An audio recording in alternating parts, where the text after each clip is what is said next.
Bienvenue les passionnés dans mon univers où la curiosité est une qualité.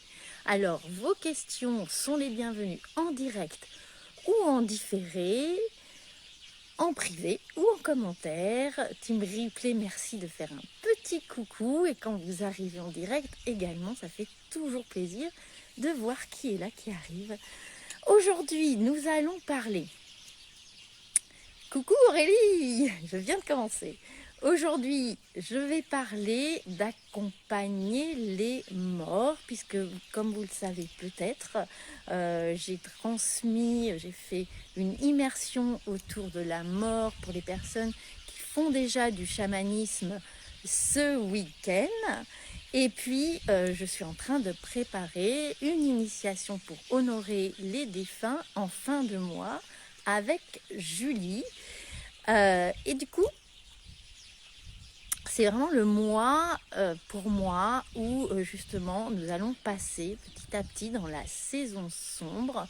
Et c'est le mois où il est le plus opportun dans l'énergie de voir un petit peu l'automne de la vie avant d'entrer dans l'hiver. Symboliquement, l'hiver c'est à la fois la mort et à la fois la gestation pour le nouveau. Alors que l'automne, c'est la fin de vie et c'est opportun du coup pour moi, dans les énergies, de parler de la mort et de vous en dire un peu plus, même si là je vais aller à l'essentiel. Et si vous voulez aller plus loin, eh bien vous pouvez vous inscrire au stage de fin de mois pour honorer nos défunts, où ça va être un moment plutôt festif, même si on va aborder des choses très sérieuses. Pourquoi les deux cohabitent pour moi? Déjà, honorer nos défunts, c'est quelque chose qui est... et s'occuper de la mort et des mourants. J'ai fait un live sur la mort la semaine dernière, donc vous le savez, c'est quelque chose qui pour moi, à la fois me tient à cœur et à la fois est... fait partie de la vie, quoi. Donc je vous renvoie à ce... Je vais pas repartir sur ce thème parce que voilà, j'en ai déjà parlé il y a peu de temps. Mais par contre, là, ce que j'ai envie de dire là-dessus, c'est que c'est un thème qui est vraiment, vraiment très important en chamanisme, puisque, comme j'ai parlé lundi des états modifiés de conscience, j'ai parlé aussi de ce que c'est que le voyage chamanique. Et pour faire suite, rapporter des informations concrètement, comme je le disais hier, concrètement des mondes subtils, c'est aussi un des principaux jobs du chaman. Et je pourrais détailler un peu plus parce que je suis restée dans le général hier et avant-hier et jusqu'à présent. Mais là, je pourrais détailler un peu plus sur quels sont les principaux jobs des praticiens chamaniques, des guérisseurs, des chamans, comme on veut les appeler, en tout cas de ceux qui, dans leur quotidien, vont faire ce travail d'être à la porte entre les mondes et de communiquer entre les mondes invisibles, les mondes subtils et les mondes visibles pour apporter cet équilibre dont je vous parlais dans d'autres lives entre ces différents mondes pour que notre vie, notre incarnation soit plus fluide, mais qu'on soit dedans. Il n'est pas question d'être perché. Donc, c'est une des fonctions principales de tous les praticiens, praticiennes du chamanisme en général, quel que soit le nom qu'on donne, d'accompagner non seulement les mourants, mais aussi les gens qui sont déjà morts, les défunts. Donc forcément, il faut être assez à l'aise avec cette notion de mort. Et comme je le disais dans un live précédent, il faut avoir une expérience et une fluidité avec la mort pour pratiquer. Donc, comment vous... Bonjour Laetitia, bonjour. Je ne te connais pas, donc si tu veux faire un petit coucou, je Brother Sound. Je suis vraiment pas douée en anglais. Et oui, c'est la première fois que je vois plusieurs personnes, donc coucou, bienvenue. Dites-moi vous si vous avez des expériences en lien avec les défunts, que ce soit des ressentis, que ce soit après la mort d'un proche, des communications, des ressentis, ou voilà, une expérience que vous avez envie de partager, soit on peut en parler en privé, soit si vous voulez me le mettre en commentaire. Pour ce qui est de ce que j'avais envie de vous dire aujourd'hui, c'est une part importante du travail. Je ne vais pas rentrer dans les détails parce qu'il faudrait des heures sur comment moi je fais et comment font les praticiens et praticiennes du chamanisme. Mais j'avais envie de vous dire juste une petite chose, c'est déjà que l'intention suit la pensée et que du coup, le fait d'avoir juste l'intention déjà de se connecter, d'accompagner, d'amener de la lumière pour si vous avez quelqu'un qui est en train de mourir ou qui vient de mourir.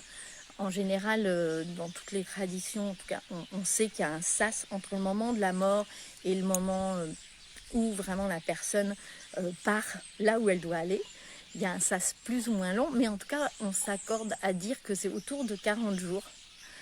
Si c'est plus, il y a besoin d'un accompagnement supplémentaire, mais il y a quand même un temps comme ça où on vient régler les choses qui n'ont pas été réglées durant la vie ou des renvois, etc. Il y a un petit temps comme ça. Et c'est pour ça que bien souvent, je propose des accompagnements aux personnes qui le souhaitent, pas dans les premiers jours, plutôt entre 40 jours et 1 an.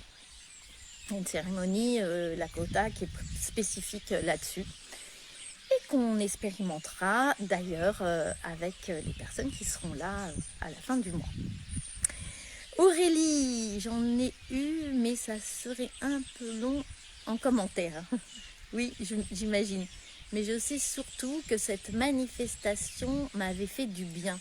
Bah oui, parfois d'avoir un petit signe, ça fait vraiment du bien parce qu'on se dit, voilà, il n'y a pas rien. Il n'y a pas rien après la mort. Donc les petits signes sont les bienvenus. Ça peut être en rêve. On peut avoir des signes en rêve, mais il peut y avoir des signes beaucoup plus tangibles. Souvent, l'électricité est dans l'histoire.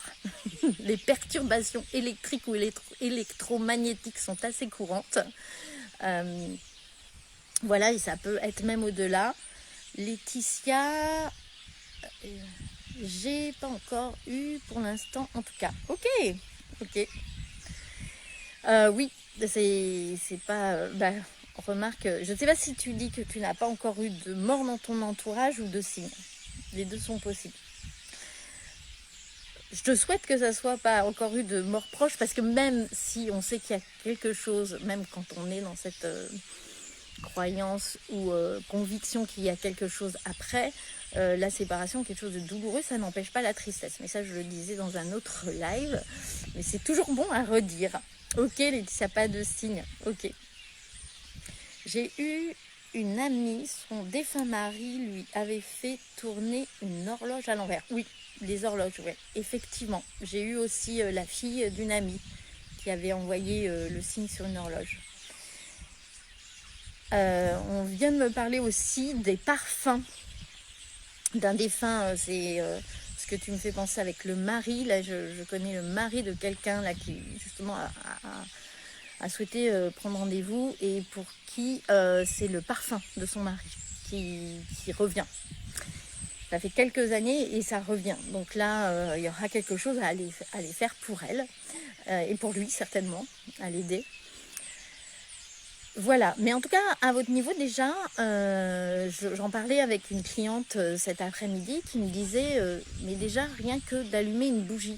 C'est vrai que c'est pas, pour moi, c'est quelque chose qui est tellement maintenant dans ma vie que j'y pense pas forcément. Elle me disait, oui, les gens ne savent pas forcément que déjà d'allumer une bougie. Pourquoi? Parce qu'allumer une bougie, vous allez vous connecter à la lumière et ça va vous permettre de vous centrer, vous connecter au feu, qui est un élément qui connecte à la transformation, à la mort et à la renaissance.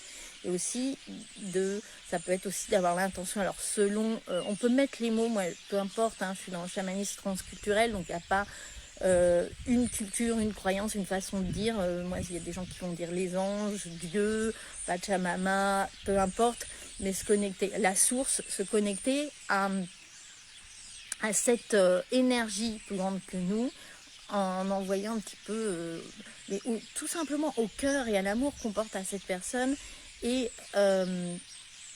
pouvoir, avec tout l'amour qu'on a, et peut-être parfois le support d'une bougie peut être précieux, mais l'intention surtout, de dire ok, c'est bon pour moi, je t'aime, mais tu peux y aller. Ça peut être un bon accompagnement. Il y en a aussi, j'ai déjà eu pour des jeunes enfants qui ont envie d'accompagner, de se connecter, faire des dessins, ça peut aider. Oui, je crois que c'est à nouveau, je l'ai déjà lu. Ok. Eh bien, voilà, ce que j'avais un peu envie de vous dire sur l'accompagnement des morts. Il y a sans doute d'autres choses que vous avez pu faire. Merci pour les cœurs qui peuvent vous revenir. Moi, c'est plutôt dans ce sens que je le fais. Et puis après, sur les techniques d'accompagnement précises, là, ça demanderait vraiment plus longtemps. Mais s'il y a des questions là-dessus, n'hésitez pas à venir me voir, y compris en privé. C'est un thème que j'aborde vraiment avec... j'ai presque envie de dire avec beaucoup de plaisir et de joie, parce que c'est presque déplacé. C'est tellement quelque chose qui apporte aux gens d'aller ouvrir les yeux là-dessus, comme j'ai dit dans un autre live.